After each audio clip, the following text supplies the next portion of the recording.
Greetings, Darklings, from across the interwebs. It is once again I, the Duchess, Precious Ken, here with the Sounds and Shadows podcast. And today, I have someone joining me. It is I, Katy. I'm back. Well, I've always been here, but now I'm here. You're here and looking glowing and wonderful, and we have a really exciting guest. But before we get to that, I did receive a lovely package for unboxing here with a little hand note from Lisa and David of Ghost Painted Sky. And they have sent me both their new EP and their previous album here. So I will be taking a look at both of those and giving a spin and a listen and working them into a future review. Everybody should go check that out. I am powered today by a big cup of Sloth coffee and vodka and Gatorade, the secret for people who drank too much last night. All right. This is an interview that was really supposed to be our very first Sounds and Shadows podcast. And I, with my technical ineptitude, jacked up the audio somehow, and we never got to redo it for a while. So I'm so excited to have my dear friends in Palais Ideal join us from Cold Transmission, or is it just Ideal? But Richard and John, welcome. Thank you. Thank you, Ken. Cheers.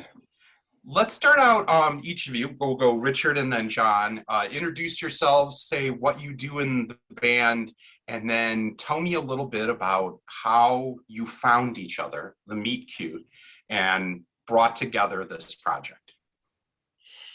I'm Richard. Well, actually, we do most of it. We do together. I play bass, but we do a lot of composing. We do it all together. I do some synths and some drum programming. I also do all the design for all our releases. That's about it. We do a lot of stuff together, like producing, mixing. Where are you guys from, for the listeners that don't know? We're based in Eindhoven, which is a small city relatively in the south of the Netherlands. Maybe you know it from Philips, like the big electronica brand. That's the big company which made our city pretty big and really interesting. We had a lot of cool inventions made here, like for instance the music cassette was invented in Eindhoven, and really together with Sony the CD. So we had like a bit similar to Bell Laboratories in America. We had a really interesting research department in Eindhoven, and you still have that heritage of electronics and inventions in our city, which makes it a really cool city to live in. Yeah, that's really good. I did not know that such an important aspect of music history was from Eindhoven. That's awesome. Well, Yeah. In fact, it's quite famous for pioneering electronic music as a city with its own electronic music laboratory in the 1950s. And in fact, one of David Bowie's all-time favorite albums was recorded here. Really? Yeah. In a studio there? Wow. Yeah. Which album? Well, they used to have a laboratory to make like inventions like a research, really research, people with white coats walking around, but then slicing up tape loops and creating stuff like that. So did they also invent the technique where you have to put a pencil in the little thing to wind the tape back on when it comes out? Was that technique also invented there? Probably. That is deliberate. The reason that the little holes in the cassette are that size are, in fact, because the standard Bic ball pen fits through them. See that? Yeah, that's good stuff. Interesting scientific facts for you there. Okay, yeah. So and another nice thing to know, the length of the CD. Why the CD length is 73 minutes? It is because Philips made a partnership with Sony to further develop the CD, and the director of Sony had his favorite classical piece lasted 73 minutes, and he was like, I want that piece to fit on it, no matter what. Wow. Make it happen. So that's why we have 73 minutes on a CD. So I feel like at this point, it is important that Philips and Sony do sponsor us. So they should be reaching out to us, because we've given them a lot of love on this podcast already. We just started. John, do you do anything in the band that you'd maybe like to tell us about? We never got to that part. As Richard was explaining, we pretty much do everything together. It's very collaborative, but on stage I play guitar and sing primarily. Lovely. Yeah. And then behind the scenes we just sort of share all the duties and come up with all the ideas jointly. That's the way to do it. And John writes all the lyrics. That's one thing. Yeah. That's about all I'm good for. Really, Colin has to do everything else because I'm a sack of crap when it comes to recording. So how did you guys form this project and come together? Because you both had a pretty good history or portfolio to yourselves before you came together. How did you join up on this, and what were some of the things that you did before? Well, we founded pretty much our very first band together, and this is longer ago than I care to recollect. And the band broke up, as bands tend to after a few years, and we weren't making music together, but we went our separate ways, doing all kinds of projects and releasing all kinds of stuff. And we just stayed friends, and then a couple of years ago we said, well, why don't we give it another shot? Which we did, and that became Palais Ideal. There you go. That's how you say it properly. That's what I meant. Yeah, actually, I was talking to Uwe from Dark Vinyl Records, which I was in close contact with, and he said, the thing that is, he just came back from the Wave Gothic Treffen in Leipzig. Yeah. And he had a sales stand there with CDs, and he mentioned to me what kind of music was selling really good and was really the people are very interested in. And I started listening to this stuff, and I was like, these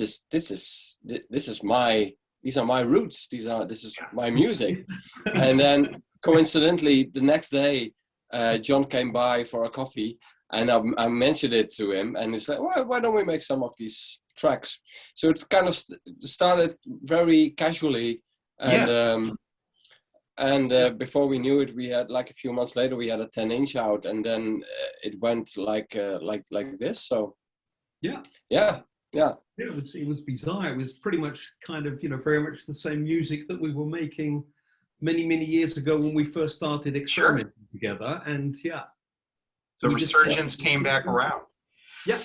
I think when you said, you started out casual, though, that to me, when I think of your music, I hear a lot now we have this resurgence of post-punk, dark wave, this sound that I think you guys somewhat fit into.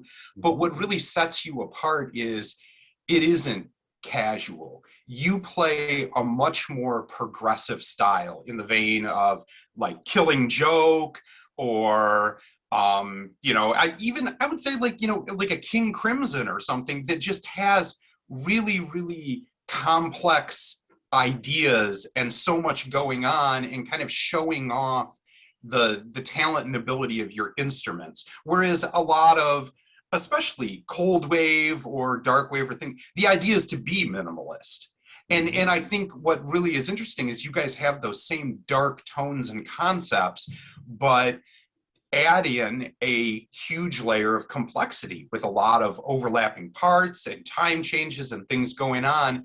What kind of led you to that idea of, we like this sound and we like this concept, but we need it to move and have a intricate progression to it? Well, we get bored very quickly. It's really, yeah. I mean, and I think it's you very quickly find the obvious thing to do musically, and then that's not where we stop. That's where we start, you know. And then we think, okay, but what if I play this tone under your chord, and what if we shift to there? And it's just about making it interesting for yourself. I mean, primarily you have to have fun in what you do, and the thing is that we want to discover like things that we couldn't think of before. So it's not we're absolutely not trying to make it complex. Actually, we are making it a lot simpler than you cut 16 guitar tracks with different effects from every track, and that's what I hear. If we would really let ourselves go, it would be much more complex in a way. I mean, I think it's pretty.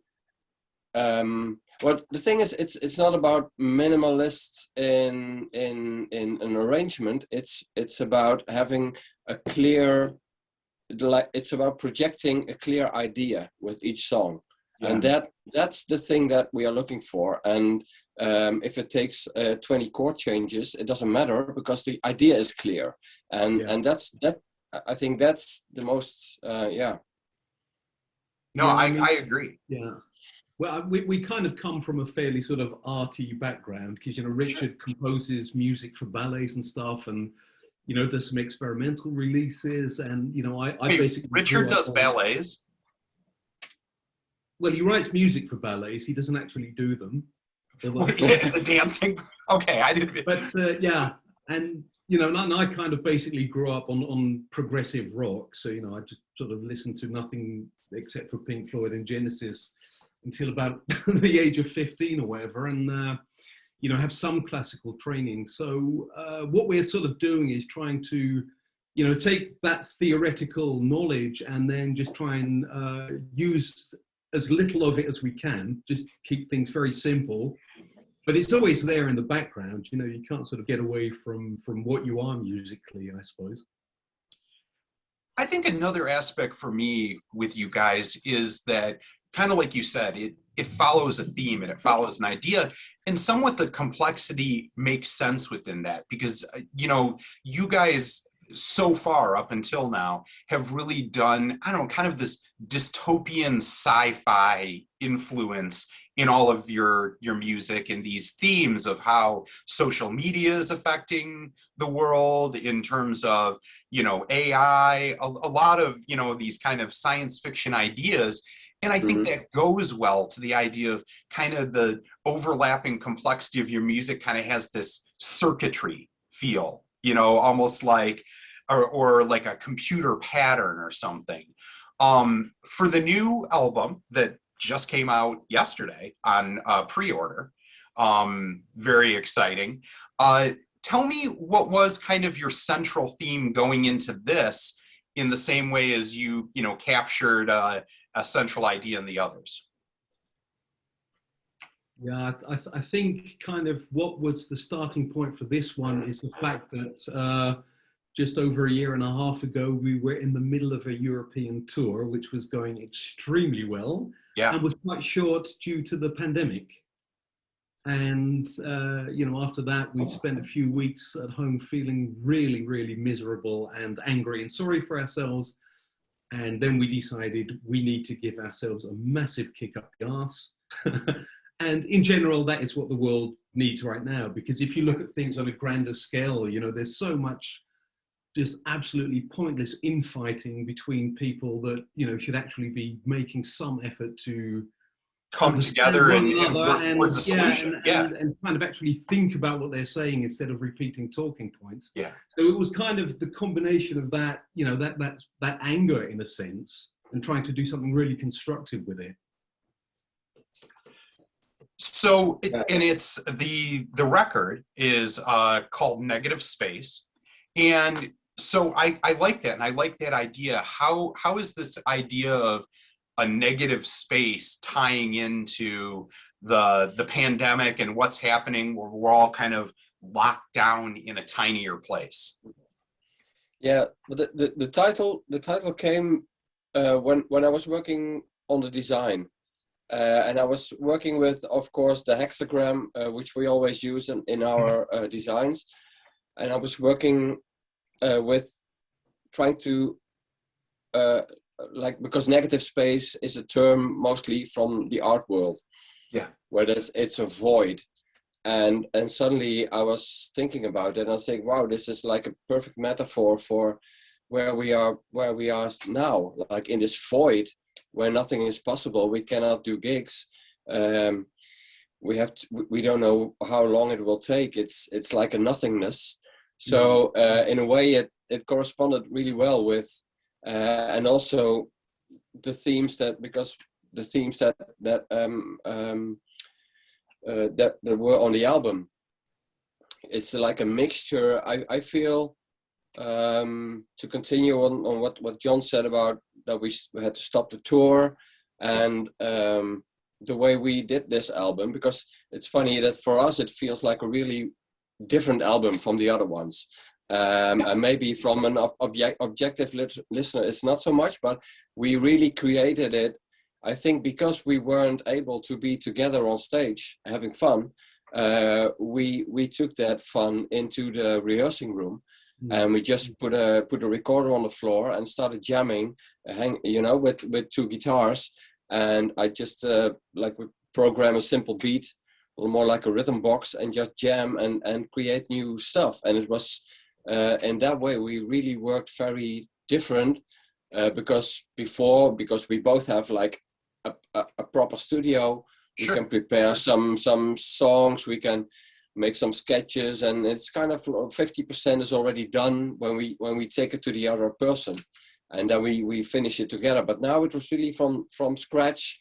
We started jamming and finding new ideas. So it's much more of a guitar album, because that's how we wrote it. And and I think that also the feeling that we had of what John said, like you have this anger, this frustration, but also hope and a kind of comfort that you're looking, and that you also want to bring across to other people.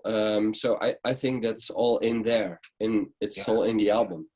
Richard, I think you bring up a couple of really interesting points there. Number one, I think, is the power of kind of, you guys have worked together for so long, and I think it can be easy sometimes in the songwriting process to, I don't know, just get into a rhythm of what you're used to. Mm-hmm. And the idea of having this pandemic came up that put a stop to life as we know it and changed, to just get back to the idea of two friends sitting down on the floor and tooling around together. And the kind of spark that can bring back to your music when you're kind of searching for your joy again. This idea of, we all lost something or had this void. I know for me, as a very extroverted person, I didn't realize how much it was going to hit me until I'm 6 months in, 8 months in, and really realized how much not having other people's energy was affecting me. And a void there, kind of how you guys are saying. And so I think it's a really interesting both talk on how that affected your technique and how it came across in the music. Yeah.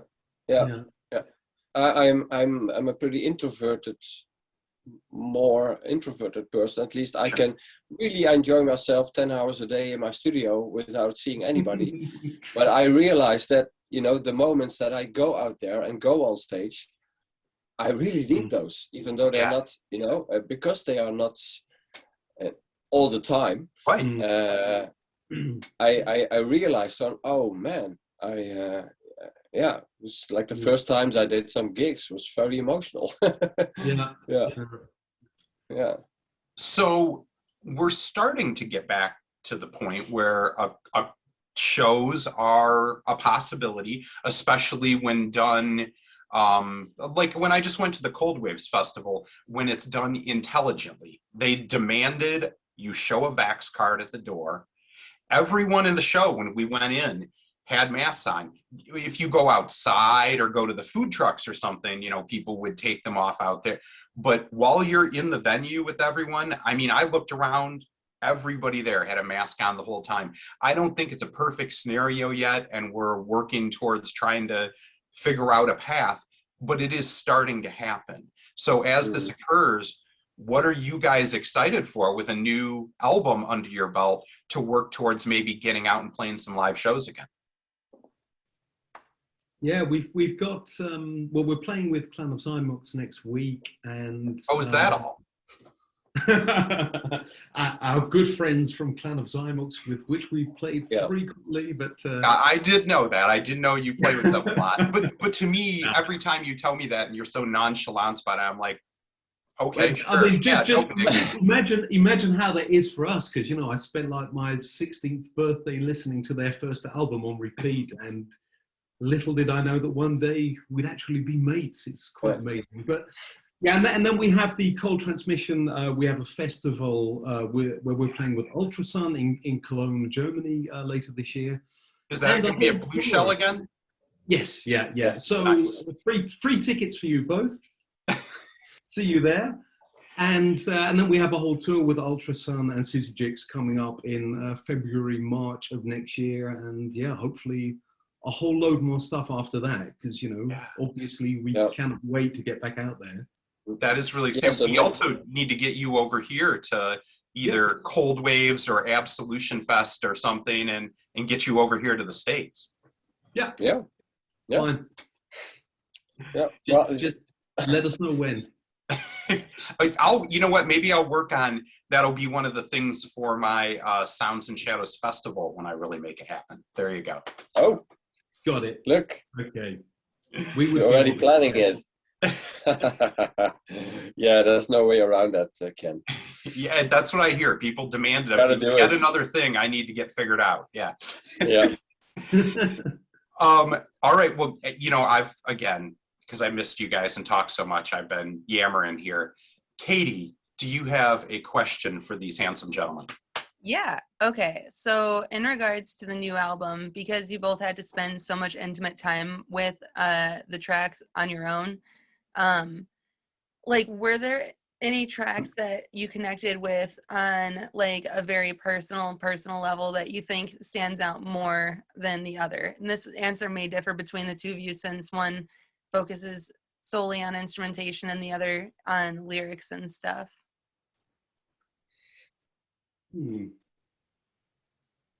Yeah. For me, I think Keeping the Faith is one of my favorite tracks. Yeah. Because what I'm happiest with is when we accomplish a feeling that it has this darkness that we obviously have as like a post-punk dark wave band, but it also has an openness and a sense of hope and like positivity in it, and to combine these two is super difficult.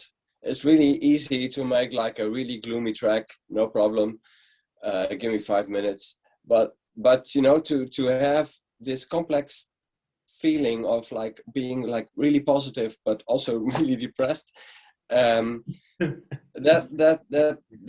makes me feel, that gives me a really accomplished feeling with that track, and it has this uplifting thing. It has because that's truly human too, is both, right? I mean, people are complex. You're not one thing. Yeah, exactly. Yeah. That's why, I mean, I like what you said earlier. It's maybe complex music, but I mean, it's human music. You know, there's layers in there. It's not one dimensional. That's not interesting. You know, you can listen to it in a different mood and still find it interesting in a different way. I mean, that's the goal with our music. Yeah. John's looking through his own track names here. Yes, Yeah. I am. So I'm just trying to think which is a good one. It's pretty difficult because it's very hard to pick a favorite because they're all sort of very thematically linked. I have 10 And fingers and I wouldn't cut any of them off. well, yeah, and they all have like bits that kind of really stand out for me. So it's kind of hard to pick one in particular. Just because there are so many sort of interesting little bits and pieces spread throughout the tracks, and which is kind of, I'm happy with that, because very often, with other bands that I've been in or projects that I've done, there would always be like a couple of standout tracks, per album, and the rest would be okay, but I was never completely happy. Whereas with this one, I think all the tracks are kind of pretty much on the same level.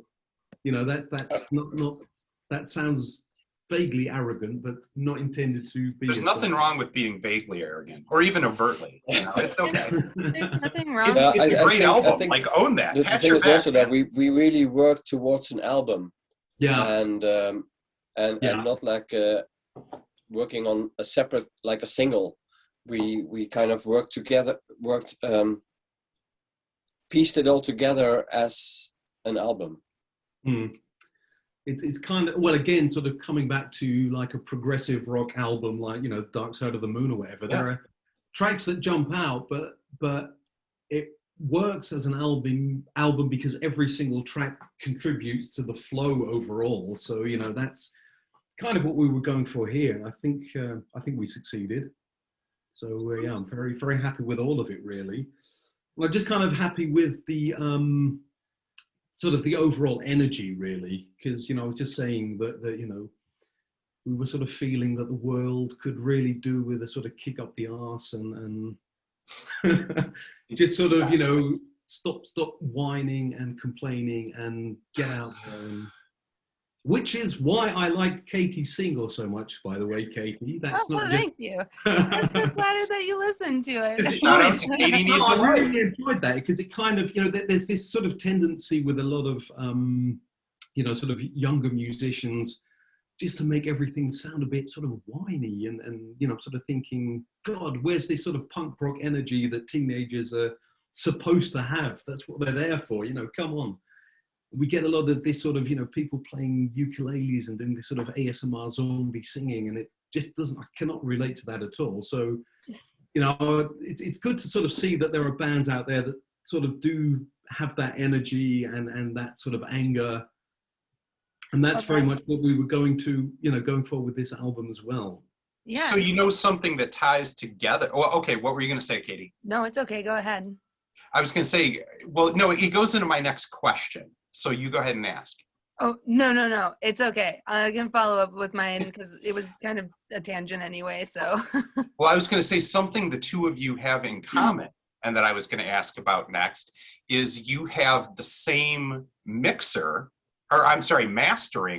artist, and you also have a very prominent and dear friend of ours that did the mixing for this album. Do you want to tell me a little bit about what that brought to the table of having kind of those two great, because both of you are good producers in your own right, and to bring in kind of another voice to this communication you guys have had through so many years, and add that other piece in, how do you think that enhanced the album? I think we already did it with the last one with Pressure Points. We had John Fryer mixing it and producing it, and Legend. Yeah, obviously. Yeah. But it's somehow because you're in such a small cocoon with the two of us. I think it's really helpful to have like a third person listening to it with fresh ears, and making some decisions in the mix that you think, oh, all right, oh yeah, of course, where because we're so into it, that you sometimes get a blind spot for certain things, and that way it's really interesting to work with a mixer. We did a lot of pre-production Like we have very clear ideas how the drums should sound, how our guitars should sound. So that's kind of pre-produced. But Pete really It's Pete Burns really we're talking knew about, how by the to- way. We forgot to say that. That is the producer in question, Pete Burns Yeah. of Kill Shelter. Yeah, Pete Another Burns from legend. Kill Shelter, and he does a lot of awesome production and a lot of mastering work for Yes. Cold Transmission also. Yeah, well, we had a good chat with him about what we want and what we want to communicate, and about the energy that we want, and he really was able to make the flow of the song, when it just has to push a bit harder, for instance, towards the end or something. He really subtle things. He was really able to lift it, and it was really happy with the mixes. Yeah. I think that's another thing. I mean, because Pete also masters Amaranth for us. Mhm. And Yeah. I think that one of the biggest things about him, he's a great producer and has the technical understanding and know-how. But to me, what really does is what a great communicator he is. On Yeah. just kind of what you talked about, Richard, is being able to explain why I think this subtle detail needs to be called out, where I, rethink my own son and think, oh, you're dead on right. Like that's a great idea, and talking through it with you. So, and especially with you guys who, like I said, have such a vast understanding anyway and speak the language of musical production.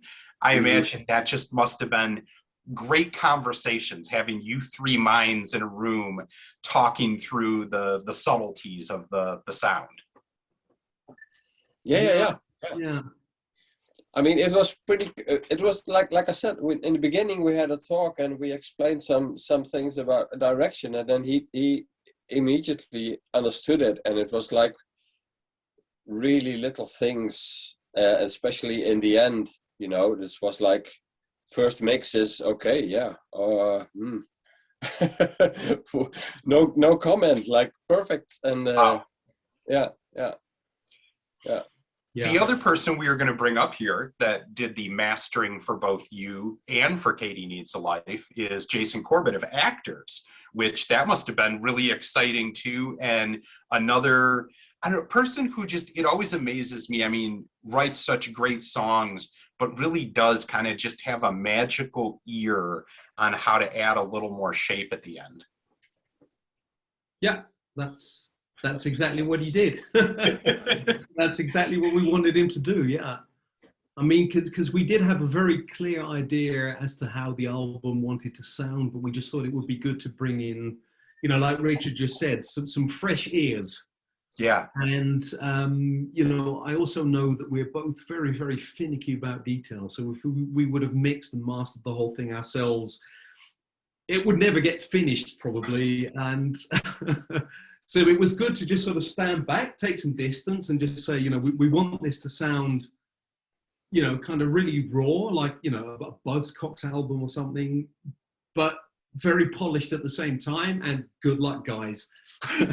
Now make that happen. Yeah, exactly. Yeah. There's this anecdote about Martin Hannett when he was producing Joy Division, and he was, they were recording drums, and he gave the instructions, now play it faster, but slower. Which, in general, I've heard on many reports that guy was both a genius and a true madman. Yeah. Yeah. Okay. I have a question, and it's kind of a random question, but okay. Right. You mentioned that you were both classically trained musicians. No, only John. Okay. I'm total autodidact. Okay. Well, that's cool too. And then I'm still kind of curious, like, with like piano training or things like that, you have to play recitals. So what was, for you, John, a piece that you had to play in front of people that you're very proud of that you played, or maybe one that stuck with you because you made a mistake halfway through and you never let it down? And then, Richard, what was your first exposure to playing in front of an audience? Mhm. That's a good one. Well, many years ago, I took classical guitar lessons and had to play Bach, which I did very badly, but I got there. So I think that was one thing that really stood out, and that was kind of where my interest started in harmony. And you know, you have there are obviously bands that I absolutely love, like Joy Division, who have nothing to do with sort of traditional music making, but have great ideas. And for me, you know, you have bands that have a fantastic artistic vision, and you have bands that can play really well from a sort of technical point of view and have a really good understanding of, you know, how scales work, how you can sort of jump between different keys and so on. And if you can sort of combine those things, then you could end up with something really magical. So Yeah, Bach also haunts me. Prelude in C was the last piano recital that I ever played, but wow, okay, I always really liked Bach because I felt like though he was super technical, he was really good at like stroking emotionally. So like you'll hear his pieces and they'll make you like cry and stuff like that. So yeah. I've always, Well, yeah. I would dare say that it could be, you know, scientifically proven that Bach is the best music which has ever been written. But yeah. It's possible. I've always thought that, I mean, the big thing with Bach that was so impressive is how it could convey that much emotion with 4 whole notes. You know what I mean? Like it really, Yeah. it wasn't like a lot of other classical where you needed a million notes going through it and different. Yeah. He was able to achieve that same level of feeling with just the most simple phrases. My piano teacher told me that Bach was like the hardest to memorize because of how often he changed his key signatures and stuff like that. But okay, we can come back to this if we want to later. Oh, good. Oh, so you should send that one over to Vision Video. That's will do. Dusty will put that as a goth dad joke. But Richard, what was your first exposure to playing in front of people? Yeah. Well, first let's say I worked with a choreographer a long time who always used to start, when he started his creation with the dancers, he would put it on Bach. And then I would sit there and I was like, okay, so now my music has to replace Bach. It was always like terrible. Anyway, so yeah, I have mixed feelings about Bach. But sorry to talk so long about it then. Wait, do I get to answer this one too? Because this is fun. I'm going to go Gustav Holst's The Planets. When I was in high school, I had to play a solo for that one on euphonium, and to this day, like I was just so much anxiety about it that song, like how much I played it over and over again, still haunts me. And plus, it's just a great song. So the euphonium was that then Mars or Jupiter, or which section? I mean, we did the entire of the planet there, but Mars was where the solo was. Yeah. Okay. Nice. Wow. Yeah. Yeah. Well, my first gig was actually when I was 17 with John, actually, with the band that we had then. My very first band where I played drums. I actually only started playing bass 4 years ago when we started Palais Ideal. I was like, you were a drummer? What? Yeah, I'm still a drummer. Fantastic drummer. It's a really, really good drummer. I'm a drummer, and but I was always sitting next to the producer when we were in the studio with the projects that I did. So I also really became very interested in programming drums and beats, and had a few trip hop and drum and bass projects, and like getting really into like really intricate like warp records, kind of square pusher, super complex stuff. And it's only when we started when we decided, let's make a few wave songs and post-punk tracks, and then I was like, but then I want to play bass, because I'm really I move a lot also when I drum, But it's very frustrating because you can't leave, you can't stand up. Yeah. And I wanted to jump around on stage for once because that seems so much fun always. So now I do, and now that's when I decided, okay, for this project I'm gonna play bass, and we're gonna have a drum computer, and actually we're gonna have a tape recorder on stage, which is more fun. Yeah.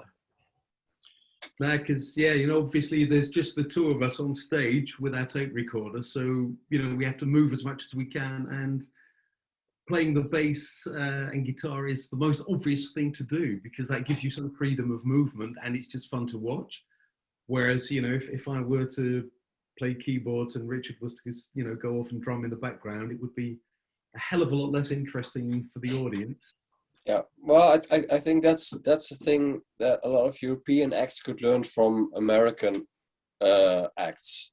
That you have a much more a sense of putting on a good show, and a lot of people are very content here, just standing behind a keyboard, never looking into the audience, never not worrying about what they are wearing or what they are doing, and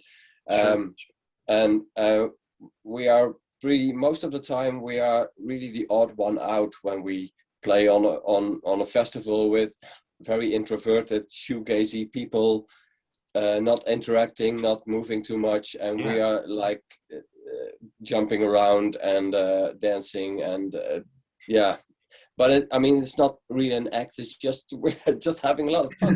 Just having fun. What do you think that's what happens? What do you think your favorite description of a show is that somebody has told you after seeing you play? Ooh, that's a good one. I mean, if we can get them dancing and sort of weeping at the same time, that would be brilliant. Crying and dancing. I mean, that's the whole goth mythos right there. Yeah. Well, we have this mission statement on our website, which kind of covers it. Let me go to the website because I don't know it by heart. It said,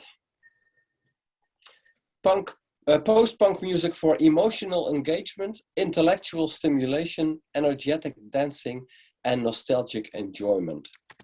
Well, there you go. I mean, that's if somebody said, well, I listened to some post-punk music, then we are feeling accomplished.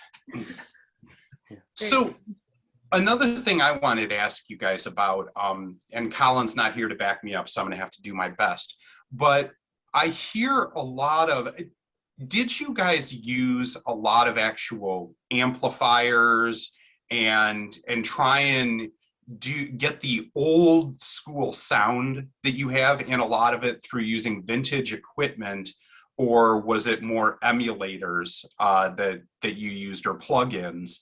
And I figured that you guys, And how do you think that adds into the sound on the album?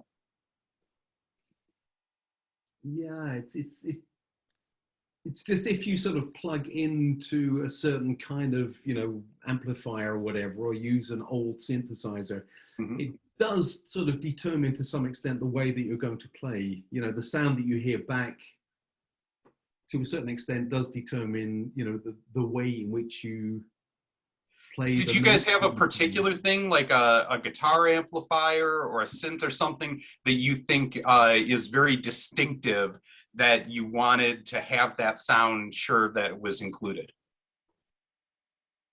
Yeah, well, Richard's, I think you can answer this one with regards to the synthesizers and your bass guitar. Yeah. Well, we shortly after we started recording, I bought a bass synth pedal. Because on stage I used to play my little Moog, my monophonic Moog. I would play bass lines on there, and then switch to bass guitar.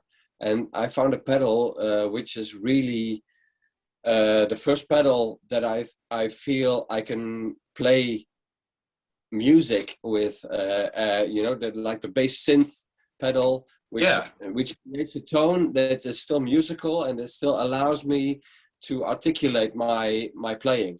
And so that is a thing that you hear a lot on the album. Actually, the first thing you hear from the very first song, that's my bass. So I think a lot of moments people will think that's a synthesizer, but it's me playing a melody on my bass guitar with this pedal, and it's a really dirty sound.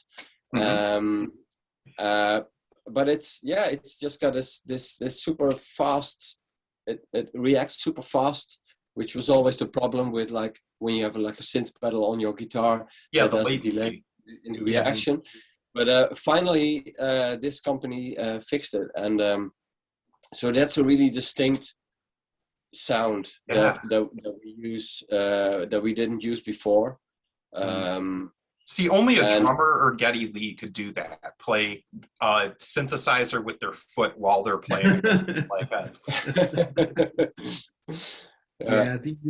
And Richard's got like a very, very, very old Prophet synthesizer, which gets a fair bit of use.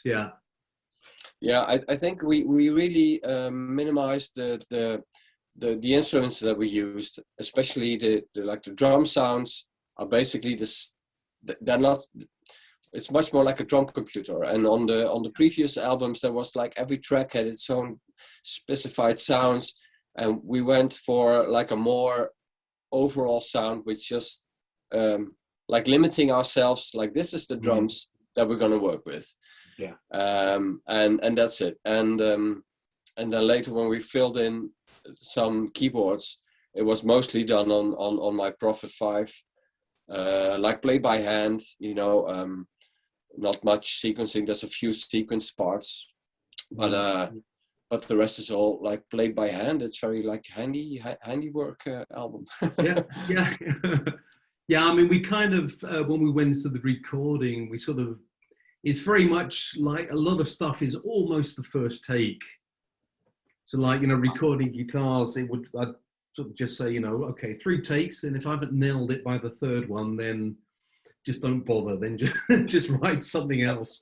And the same with with the vocals and the backing vocals and everything. You just sort of go in, do a couple of takes, and that's it.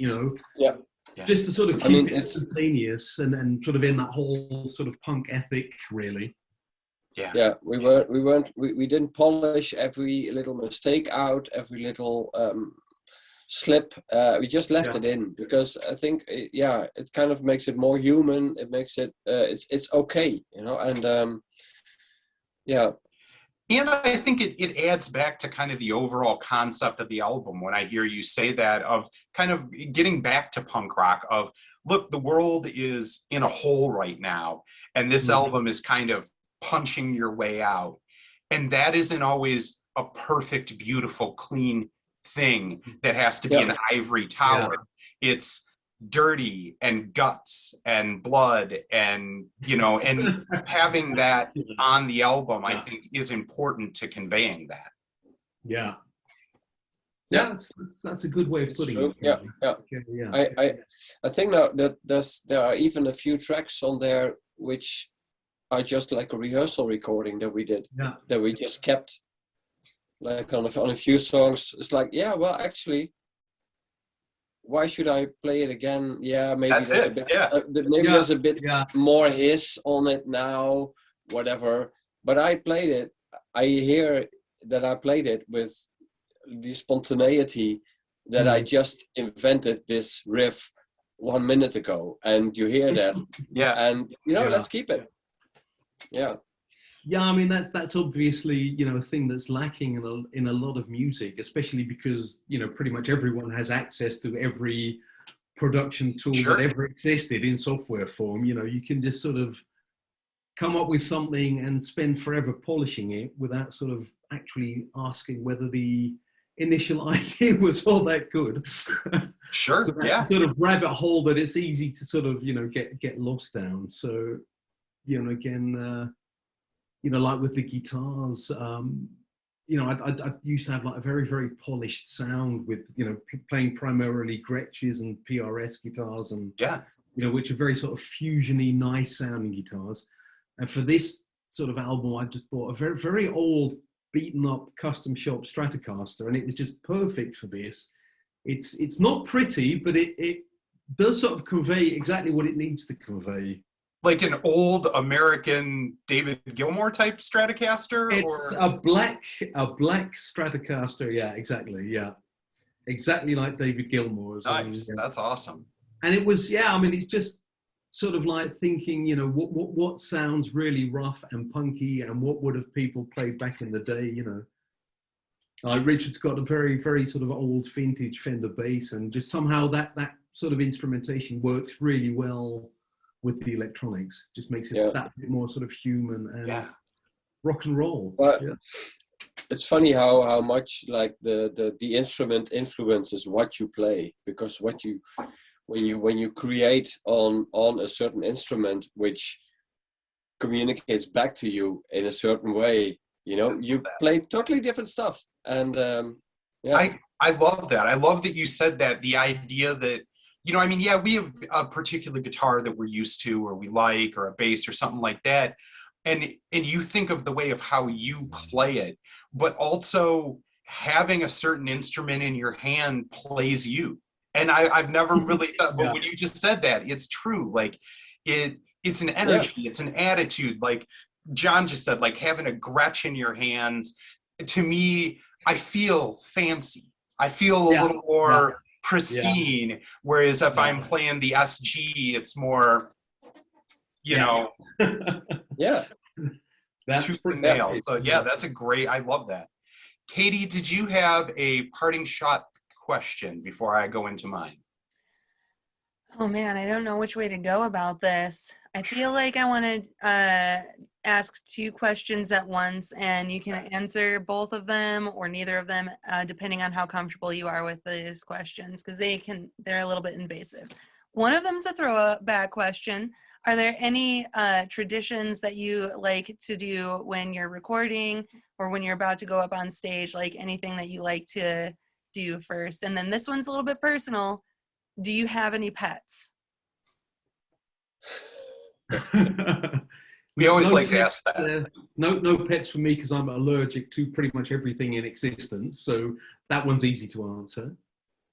And you know, rituals, we kind of just get really stressed out for a few minutes and give each other a hug and then go for it. That's glorious. In fact, me and Colin are stealing that. I'm gonna just start grabbing right before we go on. That's great. But there's only 2 of us. There's nobody else to give a hug. If there's a whole bunch of you, then I mean, you've got to take the time. I can hug you individually. That's fine. I'm pretty big. I could probably get most of them. All of them. You're all small and I'm big, so you know. I really like a concentrated moment before I go on stage. I cannot like go from a casual conversation with somebody and walk on stage immediately. I need to get into a concentration, because that's just super important for me. I used to have a cat a very long time, but he died, and then we were away for so long. I mean, we both work, my girlfriend and I. We're out of the house the whole day, so I mean, that would be a bit too boring for a pet. That's fair. So, but I kind of miss it. I miss the cat. You know, you can just borrow them from people. I do it all the time. Just go to their house and just grab one. Well, the neighbors have cats, and we look after them when they're on holiday. And there you go. So we get a bit of that, but yeah. I mean, if I could, All right. So the last thing that I want to ask you guys about before we talk about the single and spin into that is, we're a music review page here at Sounds and Shadows. That's what we do. So I always like to ask artists, what is it you're listening to right now that inspires you? I mean, you kind of talked about there's so much new music right now and a resurgence in this style of music. So I always get excited to hear what's spinning around in your head. So let's start with John. You got one or two things that you're listening to right now? Yeah, well, Richard played me the most recent Stranglers album recently, and Yeah. that is highly recommended. That is really Yeah. next level stuff. It's absolutely fantastic, and musically it's on point, and it's played with a conviction and energy that many young bands could learn a great deal from. And these guys are all 100 years old, so that's really fantastic. And, of course, we have to give a plug to our label mates from Ultrasun and Sizzy Jix that we'll be touring with. So I've just sort of been checking out, what they've been doing recently. And I'm really excited to kind of hear where Luna goes in her new direction and her new sound. It's I've heard some little snippets, but it's absolutely, I'm geeked for that. And another thing that we, obviously, another cold transmission act that kind of is not getting as much attention as they deserve is Mary, who put out an album called, was it Die Before Death, I think, last year. I love it. I put that album really good, on our top goth albums of the year for that year. It's absolutely phenomenal. It is one of the most underrated. Everybody I meet, like when they're like, hey, Ken, what's something really I've never heard of off the trip? It's one of the first things I bring up because I love that album. No, it's solid stuff. And Katy single, obviously. Yeah, that's always a good one. Where's the album, Katy?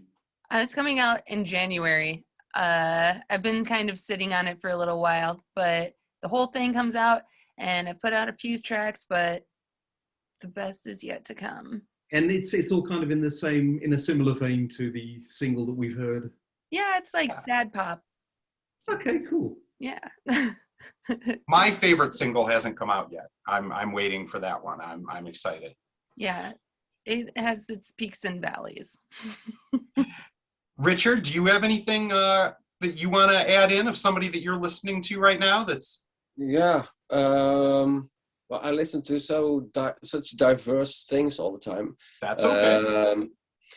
Like from experimental ambient and like the same that experimental ambient to electronic dance music.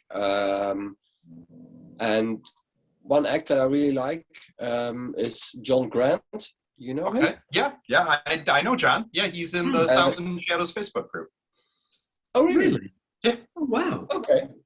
So he's on the label with from Simon Raymond in England, the guy from Cocteau Twins. Yep. And he really, I totally love his productions as the synth sounds, because I also do a lot of stuff in another project with synthesizers. And the sounds he uses and his compositions and his lyrics are hilarious sometimes, and I really dig this. Is his last album, "Boy from Michigan," is called. Mm-hmm. Just like me. I also am a boy from Michigan. Wow. Yeah. Yeah. So that's one record I spin a lot lately. Nice. And well, I will add all of those in the links. We'll have those when we go through and release the interview, and we are going to spin out to one of your tracks. Now, normally I will ask, hey, if you have the whole album out, but you guys have the Age of Intransigence is the one track that is available so far to everybody when you pre-order, correct? Yeah. And the EP with 3 tracks. Yeah. From the album that's also come out. Yeah. But the Age of Intransigence is the one that was released last Friday with the pre-order. So that's the newest one. So that's what I'm going to spin out to that.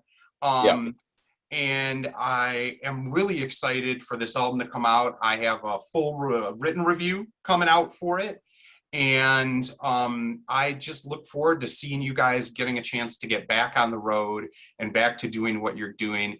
And again, thank you for just, adding a sense of, I don't know, complexity and interest to the genre that I love. I think that's just one of the things I always come back to with you guys when I am getting a cup of Earl Grey tea and want to sit down and really think and release my mind. It's you that I reach for when I need a thinking person's post-punk music.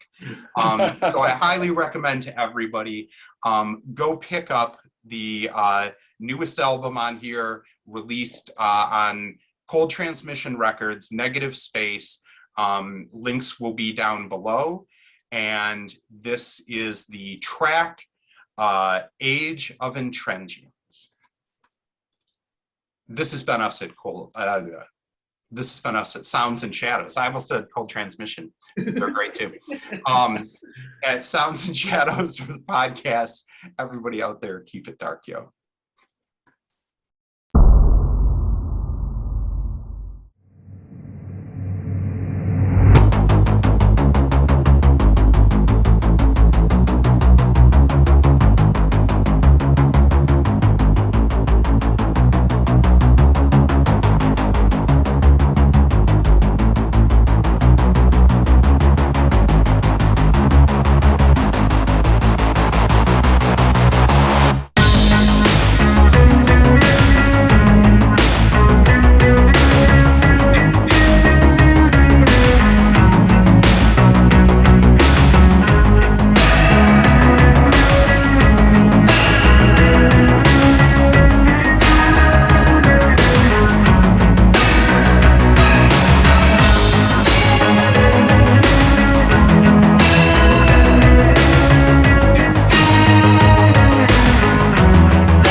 System for you.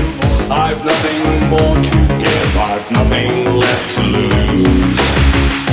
Good intentions, providing a platform to share information with everyone, everywhere. Understanding a new harmony.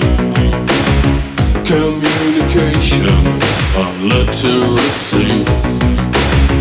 Abuse this gift for influence and gain, for power and entertainment.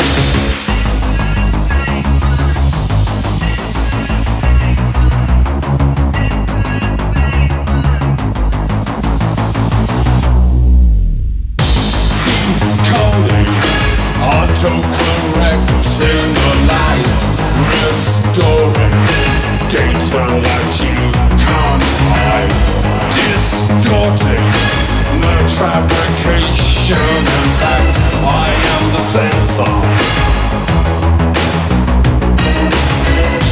Decoding, auto-correcting the life, restoring data that you can't hide, distorting the fabrication. In fact, I am the sensor.